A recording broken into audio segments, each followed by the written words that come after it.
Welcome everybody to the MIT-ADT podcast. On this episode, I would like to welcome Mr. Sudhir Mateti. He is the head HR of Arvind Limited Telecom division, popularly known as Sintel. Welcome, sir. Welcome. Good morning. Good morning, sir. My first question to you, sir, is can you describe a particularly challenging employee relations issue you have handled and how you managed it? Okay. In various organizations where I worked in particularly in retail, in telecom, and in manufacturing segment. I realized that every segment has their own set of challenges. From a manufacturing setup, handling blue collar workers to the white collar management, there's a different culture and different strategy to be applied to handle these audience. When it comes to retail, front end people, employees versus the back end employees, it's different. Handling senior management, handling middle management, handling the lowest part of audience is extremely different. So every segment has a different mindset, different culture. So what brings all these people together is nothing but the culture of the organization and the process and the procedures set or aligned to make their life easy. Most common notion is that procedures and policies come as a roadblock of freedom for employees. But in our case, in our organization, it's never like that. We have evolved our processes and practices in such a way that it becomes employee friendly, that make their work ease of work life and that felicitates them to do a better job. So managing employee relations over different situations has become a little easy with my experience of designing processes and policies which enables them to do their job better. A rewards and recognition program which encourages them, a pat on the shoulders at the right time, giving them right tools to work, reducing the process gaps by doing proper process alignment. These are regular phenomena which we continuously work upon to make their life easy. Yes, there are anecdote situations where life is difficult, but that comes with experience and we are able to resolve that with very much of ease. Yes, sir. Can you share any example of how you successfully aligned HR strategies with business goals? See, there are lot of strategies with respect to manpower, with respect to hiring strategies, and so many other things. Let me tell you something about the hiring practices that we do. Most commonly, people hire people or employees based on competencies. But in our organization, it is commonly seen that people hire based on competencies and fire based on behavior.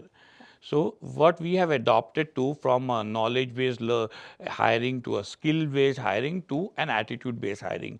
So right now we hire based on a mixture of both exposure, knowledge, and most importantly, the cultural fitment to the organization.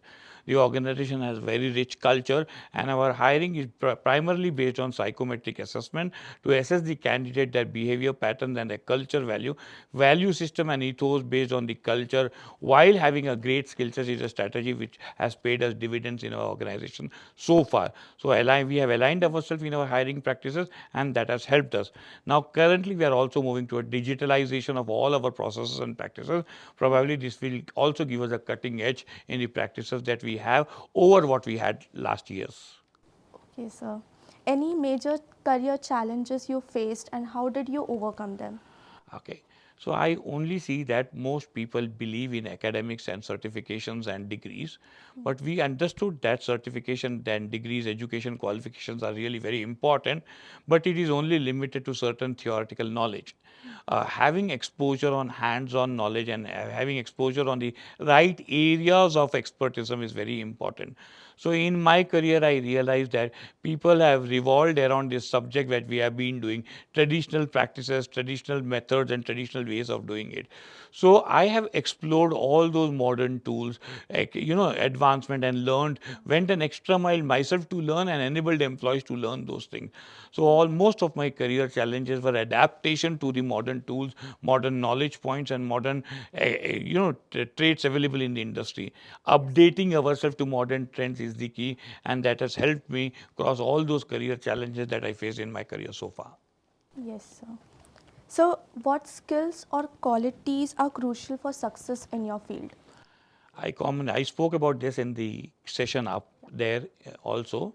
The most important skill that one should possess is the attitude of called as learning attitude.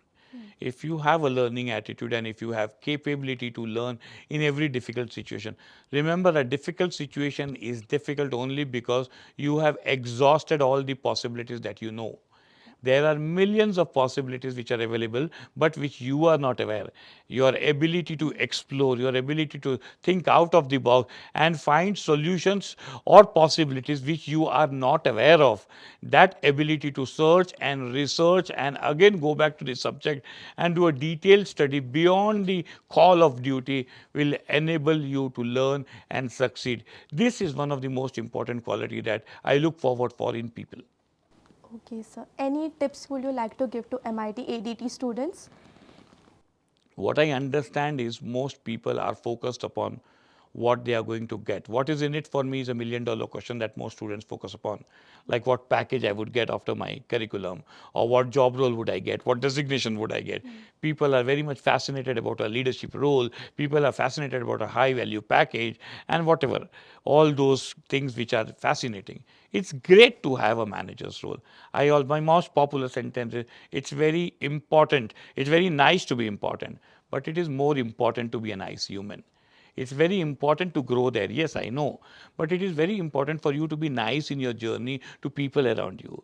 Most people in HR, yes, by virtue of their role, which gives them empowerment to change people's life, they are binded by some thought process which are only in silos.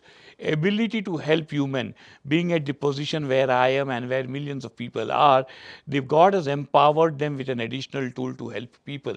If I can value add in people's life, either they are my employees or students or anybody else, by giving them tips of financial planning, career planning, or right advices to settle their life, probably I would have done justice to the life that God has given me. So my tip to the MIT students here is go an extra mile to help people around. And this helping attitude will give you a lot of learning, and that will encompass your goals of career and your future goals in life. This will give you more hands to deliver, and that will make you successful. One more popular sentence which I often say: two folded hands for prayers is good, but a helping hand is far more better than two folded hands for prayers. That's my message to the MIT ADT students. Yes, sir, definitely. It's really inspiring talking to you. Thank you so much. Thank It you, was sir. wonderful being with you here. Thank you, sir.